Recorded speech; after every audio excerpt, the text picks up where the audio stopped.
Bueno, ¿cómo están?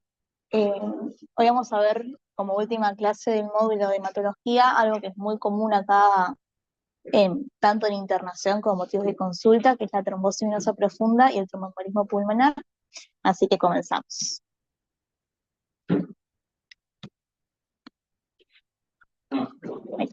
Bueno, vamos a empezar hablando con la trombosis venosa profunda. Básicamente es la formación de un trombo que se forma a nivel del sistema venoso profundo y se suele dar generalmente, pero se puede dar en otros lados, en los miembros inferiores. Esto por sí, o sea, por sí solo puede traer complicaciones como una embolia pulmonar y aparte también existe una patología llamada síndrome postrombótico, que son las dos formas de manifestación de una enfermedad trombólica venosa. Dentro de esto tenemos varias terminologías que tenemos que conocer, entre ellas una TBP provocada, que es aquella que está desencadenada por un evento ya conocido, que vamos a ver después posteriormente los factores de riesgo que predisponen una TBP y no mucho más. Existen factores de riesgos mayores y menores que van a influir en la patogénesis de la TBP. Después tenemos la trombosis venosa no provocada, donde esta se da en ausencia de un factor de riesgo reconocible. Y después tenemos en trombosis venosa proximal y distal. La proximal es la que se da de la vena poplitea hacia arriba, en lo que sería el sistema venoso profundo, y la TBP distal es aquella que se localiza, desde la vena poplitea hacia inferior. Pero siempre tener en cuenta que la vena poplitea en este caso no está afectada. Bien, acá tenemos una esquemita de básicamente cómo se vería la trombosis venosa proximal, que sería desde el hueco popliteo hacia arriba, y la distal, que sería hacia abajo. Y acá tenemos también una ecografía de cómo se vería una vena y una arteria, ¿sí? La vena básicamente se ve como más un óvalo y se puede comprimir en caso de que no haya una trombosis venosa profunda, y la arteria por lo general no es compresible, ¿sí? Y la vamos a ver de forma más redondita. Bien, esto es básicamente cómo se produce una trombosis. Requerimos sí o sí de tres situaciones que se tienen que dar, que es conocida como la triada de Virchow. Necesitamos una lesión endotelial, una éstasis venosa y un estado de hipercoagulabilidad, ¿sí? Dentro del estado de hipercoagulabilidad tenemos varias formas que puede ser un cáncer, un embarazo, una enfermedad autoinmune, terapias hormonales, trombofilia, fármacos. Después, dentro de la lesión endotelial, un traumatismo, una cirugía, una enteropatía inflamatoria, trombosis previa, sepsis, fracturas, quimioterapias. Y dentro de la éstasis venosa, básicamente inmovilidad con viajes prolongados, obesidad, una lesión neurológica, varices, edad avanzada, postración, insuficiencia cardíaca, entre muchas otras cosas más. Entonces, básicamente, a partir de estas tres situaciones que predisponen, se tiene que dar la trombosis venosa profunda. Bien, acá sé que son muchas cosas, pero básicamente son los factores de riesgo, ¿sí? Tenemos tanto factores de riesgo que son hereditarios, como alteraciones en el factor de Leiden, déficit de proteína S y C, de antitrombina, y después las adquiridas, que pueden ser desde un embarazo hasta cáncer, ¿sí? Tenemos como factores de riesgos una trombosis previa, un cáncer activo, cirugías mayores, traumatismos mayores, inmovilización o dentro de eso también la obesidad, el fumar y terapias hormonales, ¿sí? Y otros más, como por ejemplo un síndrome antifosfolipídico, que le vamos a sospechar mucho en pacientes que tienen abortos a repetición, y también pacientes que tienen enfermedades inflamatorias o enfermedades cardiovasculares, ¿sí? Bien, ¿cómo se va a manifestar una trombosis venosa profunda? Básicamente se puede ser desde asintomáticas hasta síntomas severos. Todo esto va a depender de qué tan rápido se forme esta oclusión, qué tanto se obstruya esa vena, dónde se localice y si tiene también algo muy importante, circulación colateral, ¿sí? Entonces, a grandes rasgos, vamos a ver hinchazón o edema, dolor, calor y eritema en comparación con el miembro inferior contralateral, ¿sí? Otra cosa que podemos ver, aparte de todo esto, es una circulación venosa lateral, o cordones venosos palpables. Y aparte de todo esto tenemos el signo de Homans, que es Laurel a nivel de la pantorrilla en la dorsiflexión pasiva del pie, ¿sí? No sé si quieres agregar algo más por ahora, Washi. Bien. Bien, entonces, ¿cómo vamos a diagnosticar una trombosis venosa profunda? Hay muchos algoritmos, el más usado es la escala de Wells, que es cuándo vamos a sospecharla, ¿sí?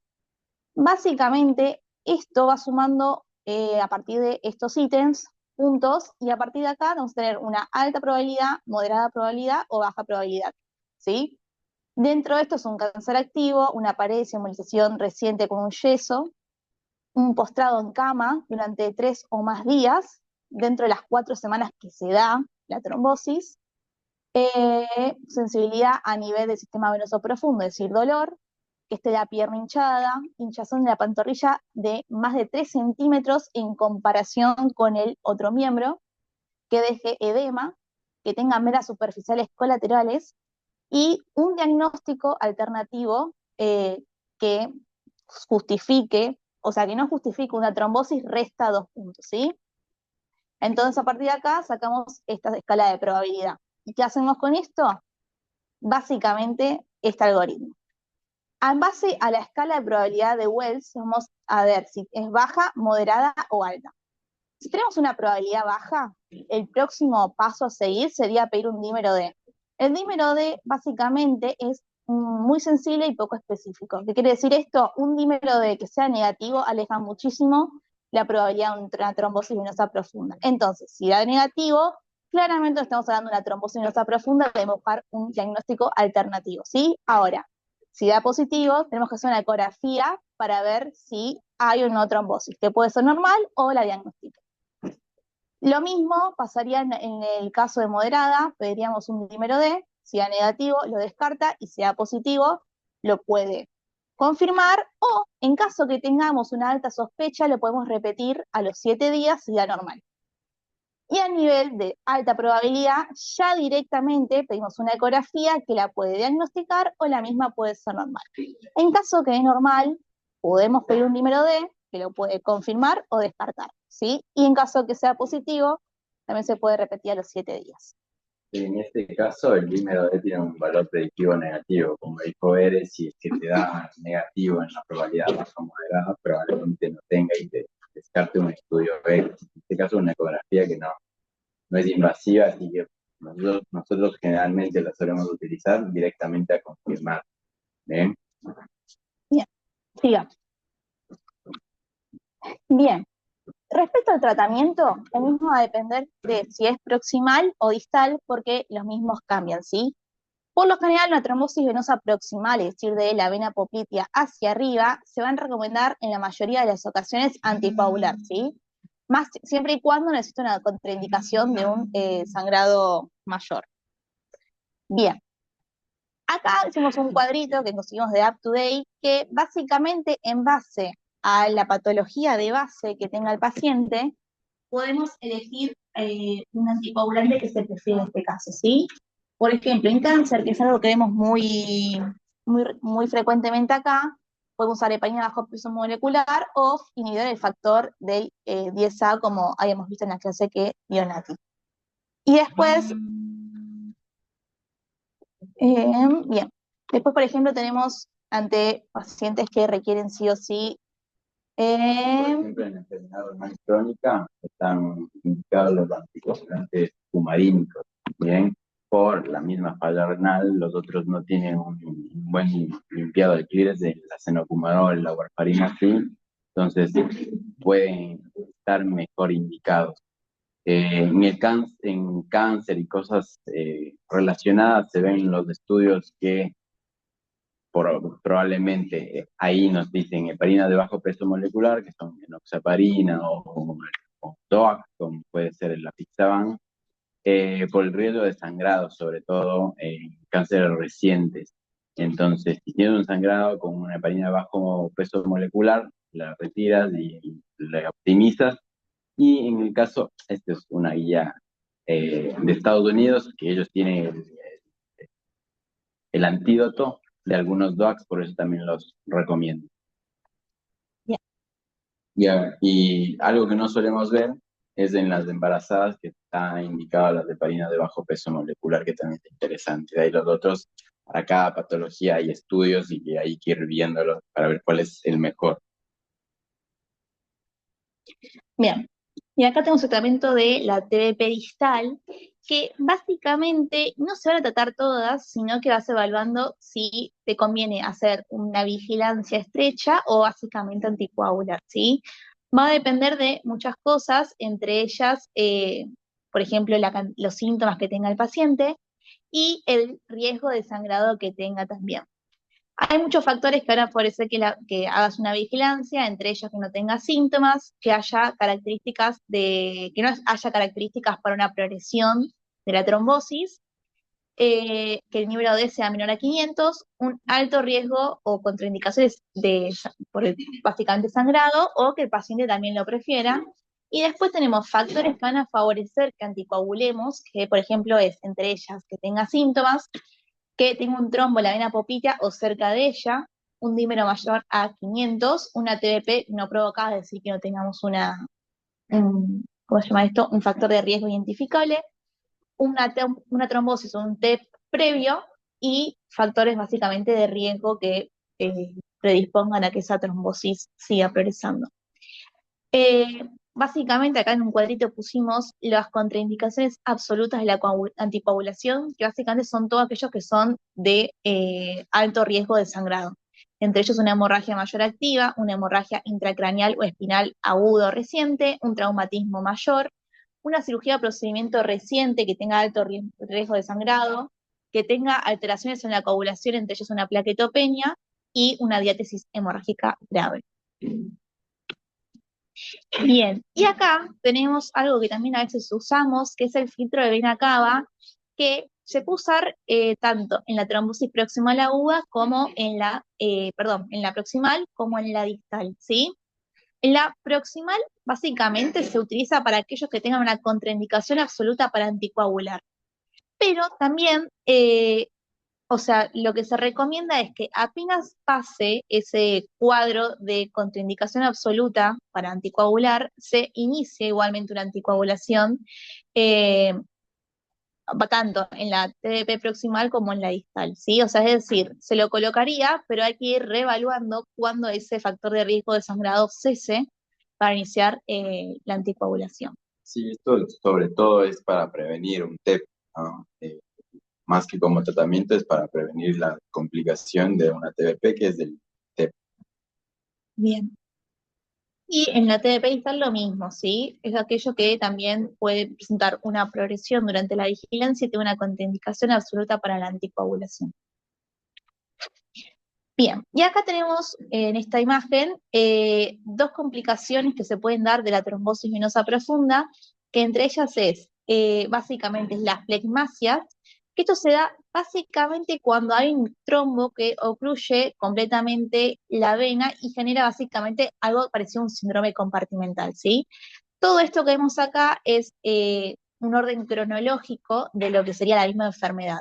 Empezaría con básicamente una flegmancia albans, donde tiene edema, palidez y dolor, pero todavía tenemos pulso, ¿sí? Progresaría a una flegmacia cerulea dolens, donde ya acá hay ausencia de pulsos, pero todavía es un cuadro reversible porque todavía hay tejido vital a nivel distal que se puede reperfundir. Y después llegaríamos a la gangrena, que es donde ya es un cuadro irreversible que se da por una obstrucción del flujo y básicamente se ocurre una necrosis del tejido distal a la trombosis, ¿sí? Y acá el tratamiento básicamente, más que anticoagular, es hacer una trombolisis guiada por catéter, más una fasciotomía con un cierre deferido, como sería en un síndrome compartimental. Y después acá tenemos lo que sería un síndrome postrombótico, que básicamente, secundario al trombo, lo que suele producirse es que haya una dilatación de esa vena y genera básicamente una insuficiencia venosa, ¿sí? Entonces puede, o sea, generar reflujo, éstasis e hipertensión venosa y posteriormente, si se cronifica el cuadro, una ulceración.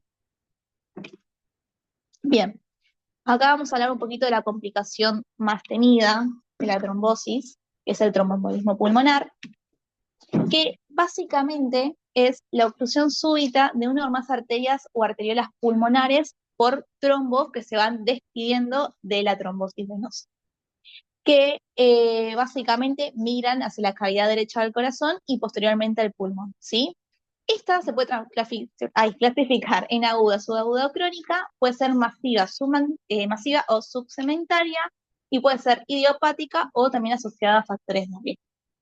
Dentro de los síntomas y de los signos encontramos como mayor síntoma relevante es la disnea, que suele ser de aparición súbita, después un dolor torácico de tipo pleurítico, tos, dolor en las piernas que se va a estar en concordancia con la TDP, que suele ser la causa principal, una hemóptisis, puede tener síncope o presíncope en contexto de una precarga por parte del ventrículo derecho, ortopnea, que tengan jadeos, es decir, disnea, ronquera, y dentro de los signos, lo más específico, perdón, lo más sensible es la taquicardia sinusal, que se suele ver en los electros, puede tener también taquipnea, estertores, la hinchazón de piernas propio de la TDP, hipoxia, en muy pocos casos un cuarto ruido cardíaco y colapso circulatorio en los casos más graves. Bueno, acá lo mismo. Tenemos la escala de Wells, que es la que más se utiliza, o también tenemos la escala de Ginebra, que también lo mismo. Básicamente, a partir de una puntuación, vamos a tener un score de bajo, moderado o alto riesgo para sospechar el TEP. Dentro de lo mismo, los síntomas de TDP, que la enfermedad pulmonar es más probable que otros diagnósticos, la frecuencia cardíaca mayor a 100, es decir, taquicardia, inmovilización, TDP o enfermedad pulmonar previa, hemóptisis o que tenga un cuadro de cáncer activo. Y lo mismo, alto, moderado o bajo riesgo. Y acá tenemos el algoritmo diagnóstico para el cual seguir, donde a partir de las escalas vamos a tener la sospecha de un TEP, tenemos que hacer el examen físico, electro y radiografía, y vas a ver la probabilidad. Si la probabilidad es baja o intermedia, se pide el dímero D, que como dijimos, si es normal, no es TEP. Y en caso de que el dímero D sea alto, lo que más se suele pedir acá es la tomografía de tórax. Lo mismo ya directamente si es de probabilidad alta, o sea, no voy a pedir el dímero D, ya directamente voy a la tomo. La tomo puede ser positiva, el cual lo confirma, o dudosa. Si es dudosa, podemos pedir un ecodoppler de miembros inferiores para ver si hay TBP, que puede ser positivo o negativo, pero también hay otros estudios que se pueden pedir que son más invasivos, que puede ser la angiografía. Que la angiografía es un estudio bastante invasivo que se usa ante dudas de la tomografía, que puede también ayudarnos al diagnóstico. Es bastante específica y sensible, así que si da negativo, descartaría el tema. Lo mismo podemos usar un centellograma BQ, que se puede usar, por ejemplo, si tiene un falla renal y estaría contraindicado se me fue el nombre, el contraste, o también embarazos. Bueno. Bien, dentro de los exámenes complementarios tenemos el electrocardiograma, donde también, como estamos diciendo, la taquicardia sinusal suele estar en casi todos los pacientes y también se puede ver sobrecarga a nivel del ventrículo derecho. Y hay un patrón que es el S1 Q3 T3, que es bastante específico, pero es poco frecuente encontrarlo. Igualmente acá hemos visto varios electrocardiogramas en el cual aparecía este patrón en pacientes con TEP, así que siempre es importante buscarlo. Después tenemos el dímero D, que como estuvimos diciendo, bastante sensible, pero poco específico, que si tenemos bastante dudas si se trata o no de una TBP, un TEP, lo podemos pedir. Si da negativo, nos descarta completamente el diagnóstico. La tomografía computada, que es básicamente el método inicial para básicamente diagnosticar o no el TEP, y permite, en caso de tenga contraste, verse un tipo de defecto de relleno a nivel de las arterias pulmonares o en sus ramas. La angiografía pulmonar, que como estuvimos diciendo es un método invasivo y se puede usar para el diagnóstico en confirmación del TEP, es bastante específico, y se usaría nomás en caso que tengan un alto riesgo y la tomografía no sea concluyente. Hoy, acá la hemos utilizado también en pacientes que por X motivo no entran en un tomógrafo, entonces se puede usar este método para confirmar. Y después tenemos el ecocardio y las troponinas, que también nos van a marcar mucho el pronóstico. ¿Por qué?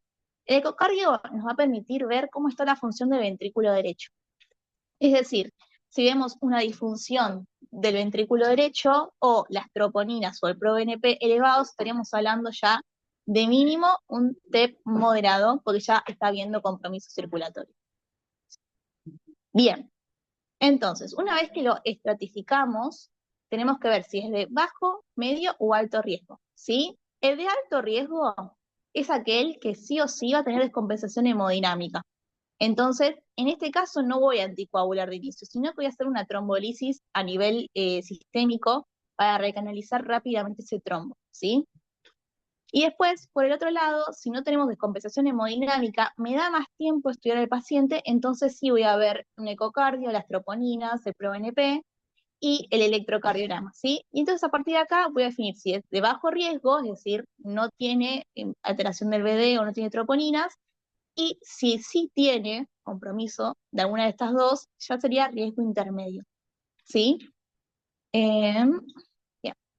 Entonces, en el tratamiento, el TEP de bajo riesgo, básicamente vamos a tratar según el riesgo de sangrado. Bueno, en la mayoría sí se recomienda tratamiento anticoagulante inmediato, pero en aquellos que tienen contraindicaciones para anticoagulación o un riesgo de sangrado inaceptablemente alto, se colocaría un filtro de vena cava para evitar que esa trombosis venosa profunda siga disparando émbolos hacia el pulmón, pero también, como dijimos anteriormente, hay que iniciar la anticoagulación y retirar el filtro una vez que ese riesgo de sangrado haya ya cesado. Después, respecto al TEP de moderado riesgo, es el mismo tratamiento que los de bajo riesgo y hay que hacerlo en terapia anticoagulante inmediata. Y en caso de que el riesgo de sangrado sea inaceptablemente alto, colocar el filtro de vena cava, ¿sí? En este caso también estaría indicado consultar más que nada a cardio para ver si secundario a esta contraindicación de anticoagular se beneficiaría o no una trombolisis sistémica para eliminar el trombo, ya que justamente la anticoagulación no se podría indicar.